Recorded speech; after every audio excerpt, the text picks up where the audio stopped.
reason number 33 to get a Nissan. The cold. Because winter isn't done with us yet. Good thing the 2026 Nissan Rogue was built to conquer all conditions. With intelligent all-wheel drive, standard heated front seats, heated steering wheel, and heated mirrors, you can leave the worst of winter out in the cold. Lease the 2026 Nissan Rogue S starting at 0.4% for up to 36 months. Includes a 0.5% loyalty rebate for qualifying Nissan customers. Until March 2nd on approved credit. Conditions apply. Details at Nissan. Robin Flynn filling in for Elias Makos with you all week long, including tomorrow on New Year's Day. We will celebrate together from 9 to noon right here on CJD 800. And if you're feeling a little low after New Year's Eve, that's okay. It's normal, actually. The emotional ups and downs of the holidays can weigh on you when suddenly everything is expected to sort of go back to normal after Christmas and New Year's. Going back to work, back to school, back to your old routine can be overwhelming and even depressing, especially if you racked up a ton of credit card debt that you now have to pay off when that bill comes in January. Ouch.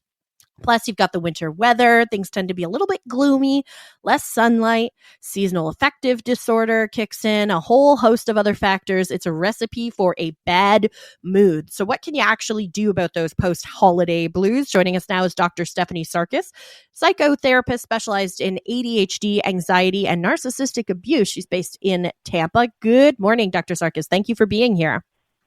Good morning. Happy New Year to you as well. So when we talk about those post-holiday blues, it almost reminds me a bit of like a sugar crash, right? You eat all that sugar and you're feeling high and happy and bouncing off the walls. Inevitably, you're going to come back down from that sugar high. It's not very fair to say the post-holiday blues are similar cause and effect. I think that's a great way to describe it. We are running at a really hectic pace. We have expectations of the holidays. We maybe have spent more money than we expected to. And then all of a sudden things come to a grinding halt. And we have this kind of new normal that we're dealing with. And so it's, like you said, it's very normal to feel a sense of the blues or sadness after the holidays end.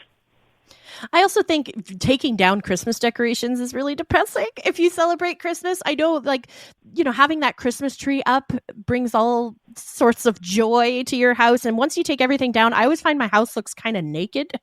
Do you think maybe we could start replacing Christmas decorations with more beautiful decorations we leave up all year round? Would that maybe help if we create some sort of new tradition for January? I think, I wonder if that's why people leave up their Christmas trees and their lights longer, because it does give us a sense of sparkliness and, joy and happiness. And especially if you're undergoing a lot of stress, having that Christmas tree or having those Christmas lights can give you a little boost. So, why not continue doing some kind of tradition throughout the year to give you just a little bit of joy?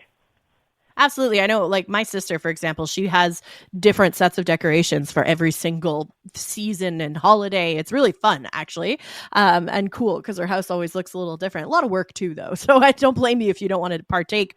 Is there anything we can do to sort of prevent it? I mean, not getting super excited and having fun with the holidays doesn't seem like the answer, but is there anything we can do to sort of mitigate the fallout after the fact? One of the most effective things is getting more exercise. So just moving around. And that doesn't mean you need to go for a walk or anything. It could be just playing with your kids or running around with your dog or cat. It doesn't have to be something that's organized. So even exercising for about 15 to 20 minutes can help change your brain chemicals.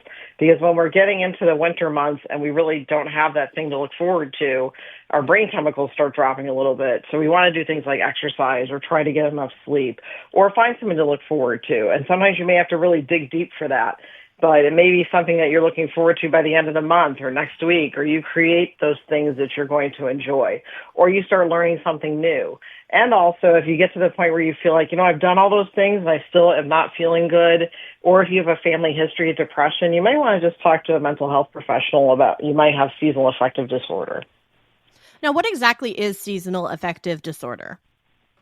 It's a type of depressive disorder that is caused either by having extended winter seasons where you don't have a lot of sunlight coming in, or oddly, I'm in Florida and we have a version that happens in the summer.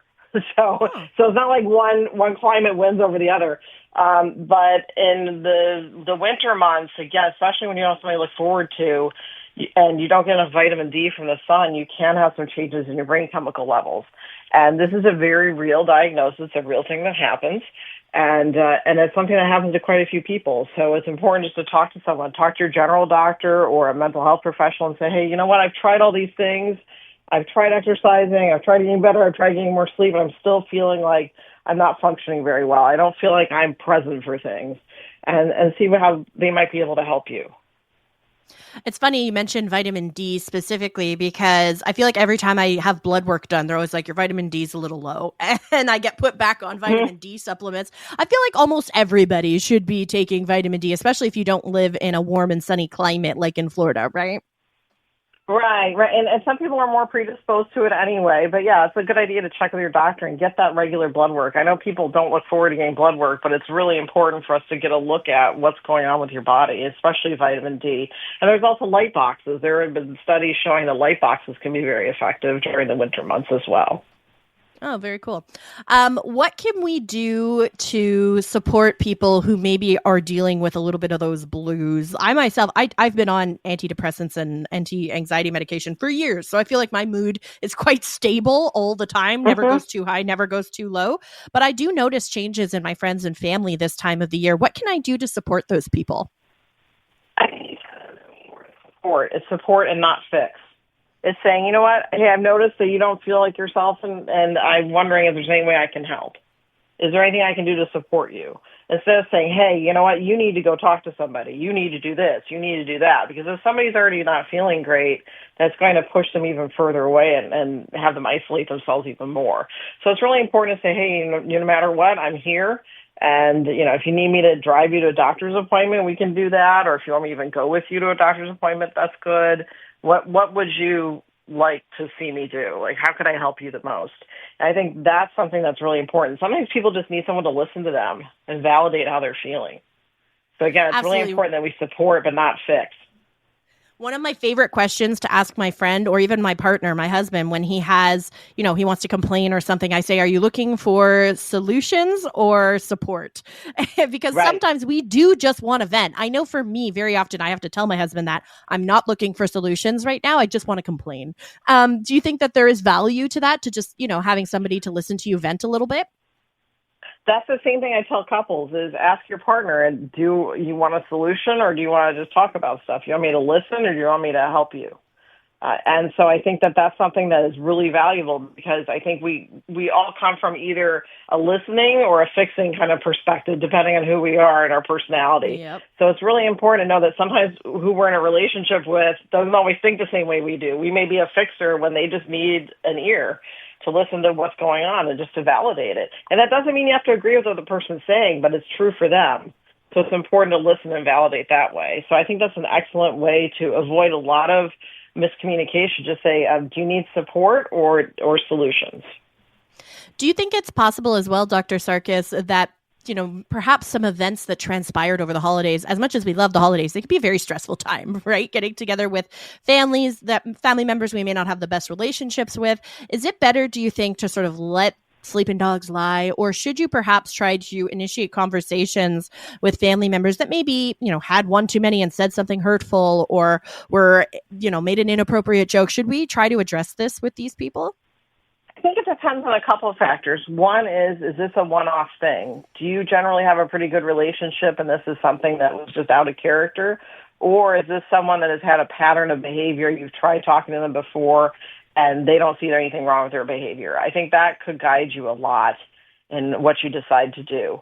And I think that your feelings are valid. So even if someone tells you, well, you were just being too sensitive or, I didn't do anything wrong, you know that felt inappropriate to you, and that's what matters, no matter how much somebody says that it's not important. But again, it really depends on what your history is with them and how often they've really listened to you and again, accepted what you said and took responsibility. Dr. Stephanie Sarkis is a psychotherapist specializing in ADHD, anxiety, and narcissistic abuse. She's based in Tampa, Florida. Thank you so much for joining us today, Dr. Sarkis. I really appreciate your time and insight. You're welcome.